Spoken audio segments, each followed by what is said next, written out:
In the NRHA and AQHA, and for that part all other breed organizations that holds reining horse competition, we have 11 patterns that we could perform at any time. And each pattern has a lead change to the left and a lead change to the right. And today I'm going to demonstrate what a lead change is and just go through really quick what the foundation of it is and how we teach it and perform it and what our leg cues are. So I'm going to start by demonstrating just the right lead, and on this horse's right legs I got white boots. So when I lope off in the right lead, the right legs, both hind leg and front leg, is going to be a lead leg. They're going to lead. That foot's going to land in front of the other. So that will constitute the right lead, where the right legs are lead legs on the horse. So performing circles in the left lead or performing a straight line or anything in the left lead, then the left leg's going to be leading, and those are the legs which I have the black boots on now. You see, both the hind leg and the front legs are leading, so this is the left lead.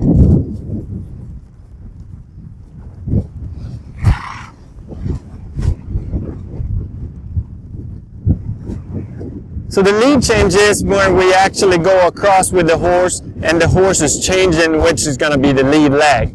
A lead change is when the horse traveling in the left lead, which got the black boots on it, and is going to change over to having the right legs with white boots on and be the lead leg.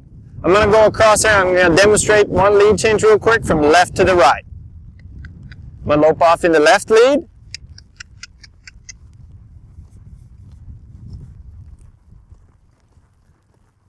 And here you see that the black boots are in the lead legs.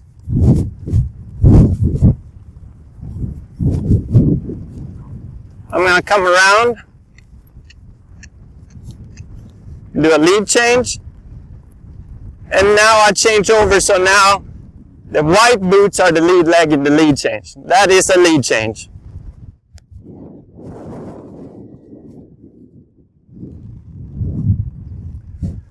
So just quickly to run through it, the way we teach is the lead change. The lead changes are controlled with our legs. It's controlled by the horse's hip. The way we move the horse's hip is going to decide which lead he's going to be traveling in it. That's how we're going to teach him. And my advice to you when you start teaching a lead change, have your horse very, very broke. Have your horse really, really soft in your hands, soft up front, and really soft in the hips. You need to be able to move your horse's hip at a walk and even at a lope, where you can really move it over off your outside leg. See, now I'm pushing with my left leg and I'm moving his hip to the right.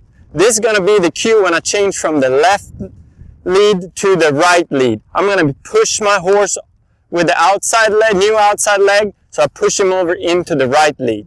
The same going the other direction. I'll need to have my horse really, really soft, where I can walk him forward and really push his hip over to the left off of my right leg. That way this horse is going to be able to change from the right lead to the left lead real smooth and easy and understand my cue. If I cannot move the hip over here, I essentially will have no way of showing my horse in what lead he's supposed to change to.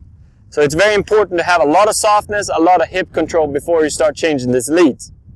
The cue for the lead change is, like I said, to push the horse over with your leg. But at the same time, when you come across there, if we're traveling in the left lead right now, if I'm coming to you in the left lead and I want to change to the right lead, I'm sitting like this on my horse. I have my outside leg a little on him, but when it's time to change over to the right lead, I really need to open the door up before I push with my outside leg, so the horse understands to move the body over in this direction. So I'm going to go through here and demonstrate a lead change.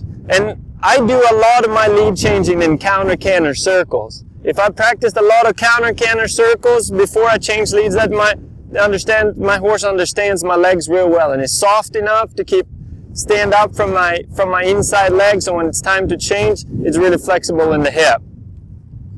So I'm going to lope off here in the right lead, kind of in a counter-canter circle. And in the beginning, when I teach my lead changes, I always ride two-handed.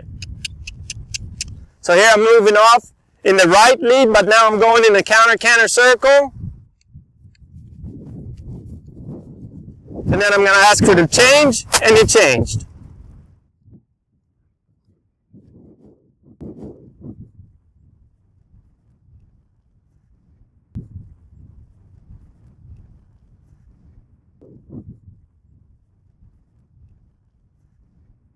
And after the lead change, I simply will just sit back and let him relax. I take my leg pressure off and have him break down to a walk. If I do this a lot with the young horses when I teach the lead change, they never get really stressed out about it, because it can be a stressful maneuver for them, because it's quite difficult when they're young and they don't understand all the body control. So that's a hard maneuver. So by slowing down after each lead change, I'll get a horse that really just wants to stay relaxed after the change. I'll see after he changed, he almost immediately wanted to slow down.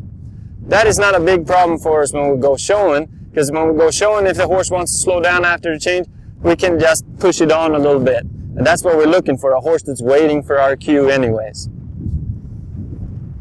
My horse changed very easily there. He was soft and he changed real easy. The biggest problem we're going to run into is that it don't move off our other leg when we change leads. And on young horses, I will not stress them up when it comes to lead changing. I will keep it really smooth and relaxed. And if they don't change at the lope, I'll break them down to walk and then really push them over hard to show them what I wanted.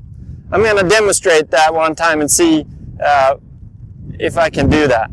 I'm going to lope off in the right lead here again. I'm going to stay on the counter canter. Get going.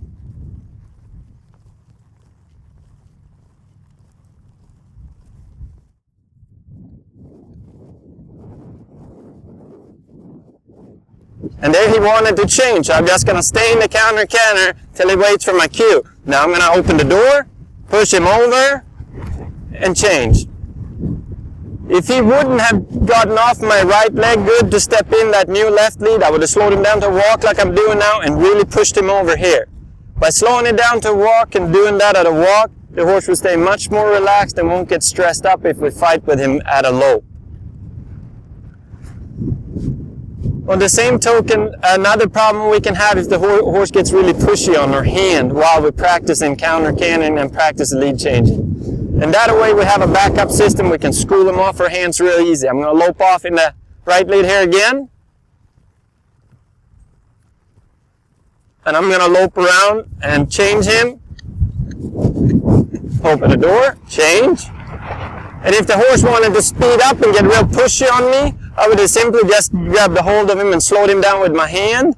And if the horse would still lean forward, I just take a hold of him with my hand and back him off my hand to teach him to not push forward. Because the horse, when he don't wants to get off the leg and move his hip over, he's going to want to push forward and go faster forward. That's why we have to have a lot of control and softness to tell him that is not okay and teach him in a very correct manner.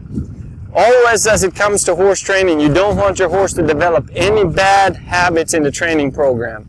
Like when you're teaching your horse to do the maneuvers, any bad habits that he'll be learning and gonna actually learn for a while will stay with him forever. So the lesser bad habits we can have on our horse by having him correct from the very beginning is gonna give us a lot more success training him up and having a horse that will be very willfully guided when we show him.